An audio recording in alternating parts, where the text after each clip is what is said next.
नमस्कार दोस्तों, कैसे हैं आप सभी।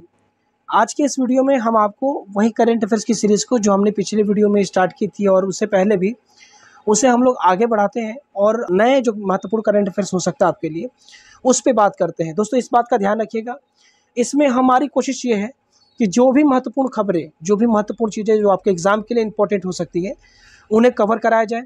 और इसके अलावा हम आपको आगे चल कर के एक पूरी लिस्ट देंगे, जिसके माध्यम से आप ये समझ पाएंगे कि आपके पूरे एग्ज़ाम के लिए वो कौन-कौन से टॉपिक हैं, जो सबसे ज़्यादा इम्पोर्टेंट हो सकते हैं आपके करंट अफेयर्स के नज़रिए से, है ना? अब आज की करंट अफेयर्स की बात करते हैं। जैसे आज हम देख रहे हैं कि भारत में ऑर्गेनिक ब्रांड। भारत में ऑर्गेनिक ब्रांड है, क्या है? पहले इसको आप समझें। दोस्तों, जैविक उत्पादों के क्षेत्र में विश्व में अग्रणी बनाने के लिए भारत सरकार क्या कर रही है कि जैविक उत्पादों के क्षेत्र में इसको अग्रणी बनाने के लिए जो देश के किसान हैं, जो इससे जुड़े हुए जो संगठन हैं, उनको अग्रणी बनाने के लिए एक सहकारी समिति का गठन कर रही है। ये रही सहकारी समिति का गठन कर रही है, ठीक है ना? और इसका फुल फॉर्म क्या है? तो नेशनल कोऑपरेटिव ऑर्गेनिक लिमिटेड। अब आगे बढ़ते हैं। इसका जो पंजीकरण हुआ है ना, वो multi state cooperative society act 2002, ये बात देखिए, ध्यान में रखिएगा।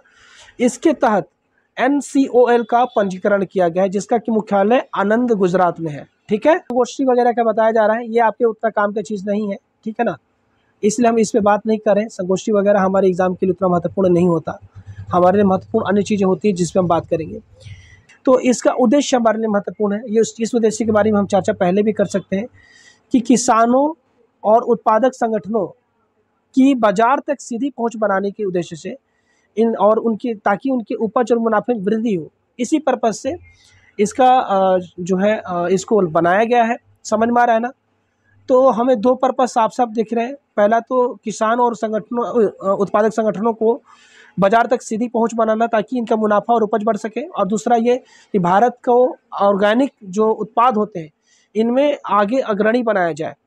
इन दो क्षेत्रों में भारत को अग्रणी बनाने के लिए और किसानों के लाभ के लिए इसका जो है पंजीकरण यानी स्थापना हुआ है। ऑर्गेनिक ब्रांड्स का समर्थन करने के लिए कुछ मंत्रालय को भी आपस में मिलाया गया, जैसे कि कृषि मंत्रालय है ना, और ये खाद्य प्रसंस्करण उद्योग मंत्रालय। इन दोनों मंत्रालय को और इनके जैसे और भी मंत्रालय को इसमें जोड़ा गया है ना।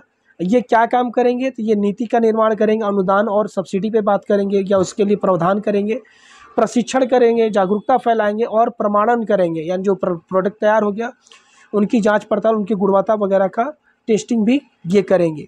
ये सारे इसके काम थे और ये महत्वपूर्ण है, इस बात का ध्यान रखिएगा। ये जो चीज़ है ये बहुत इंपॉर्टेंट है, ठीक है।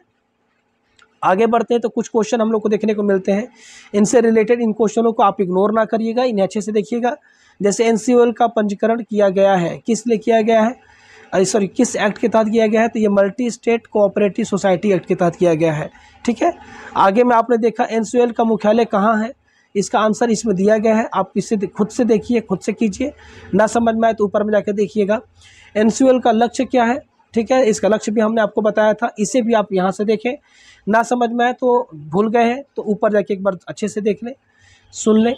आगे बढ़ते हैं। जो इनसे इतर जो क्वेश्चन बन सकते हैं, जो इनके अलावा अन्य क्वेश्चन जो बन सकते हैं जैविक उत्पादों से रिलेटेड, आप उन पे भी देख लीजिए। उनके बारे में हमने अभी यहाँ पे नहीं बताया, पर ये इंपॉर्टेंट है तो हमने जो और करंट अफेयर्स चल रहे वर्तमान में, हमने सिर्फ उसको पकड़ा है। उनसे रिलेटेड कई सारे इंपॉर्टेंट टॉपिक होते हैं, सारा तो हो नहीं सकता ना, समझ रहे ना। जो इंपॉर्टेंट क्वेश्चन और हो सकते हैं हम उन पे बात कर लेते हैं। जैसे भारत में ऑर्गेनिक उत्पादों का प्रमाणीकरण किस संगठन द्वारा किया जाता है? जिससे आपने देखा कि बहुत सारे मंत्रालय मिलकर के अलग अलग काम कर रहे हैं। तो प्रमाणीकरण का काम कौन संगठन करेगा? तो मंत्रालय में कई सारे संगठन होते हैं, तो प्रमाणीकरण का काम जो है ना यहाँ पर अपेडा करेगा। ऑर्गेनिक जो उत्पाद हैं उनसे रिलेटेड प्रमाणीकरण कौन करेगा? अपेडा। अपेडा के बारे में थोड़ा सा आप नीचे में पूरा डिटेल डिस्क्रिप्शन दिया गया है, इसे आप अच्छे से पढ़ लीजिएगा, ठीक है। ये आपके लिए काम की चीज़ है। आगे बढ़ते हैं। किस मंत्रालय ने राष्ट्रीय जैविक किसान मिशन की स्थापना की? कृषि मंत्रालय ने, ठीक है। किसने की? कृषि मंत्रालय ने, याद रखिएगा, है ना, काम की चीज़ है ये, भूलना मत इसको। आगे बढ़िए। सस्टेनेबल एग्रीकल्चर का नेशनल मिशन, तो इसका मुख्य उद्देश्य ऑर्गेनिक कृषि को बढ़ावा देना। ऑर्गेनिक कृषि को बढ़ावा देना। अंतिम क्वेश्चन क्या है कि किस वर्ष भारत ने ऑर्गेनिक फूड को वैश्विक बाजार में प्रमोट करने के लिए अपनी पहल शुरू की थी 2015 में। दोस्तों आज का करंट अफेयर्स बस यहीं तक। और अगर आपको कोई भी स्टडी मटेरियल मंगाना हो, यूपीएससी या यूपीपीसी से जुड़ा हुआ कोई भी चीज़ मंगाना हो, आप राजेश बुक स्टोर से घर बैठे मंगा सकते हैं। और अगर आप कुछ नए नए मटेरियल जो आते रहते हैं उनको देखना और जानना चाहते हैं तो आप ये राजेश बुक स्टोर का यूट्यूब चैनल है, आप यहाँ पर जा कर के चीज़ों को अच्छे से देख सकते हैं। धन्यवाद।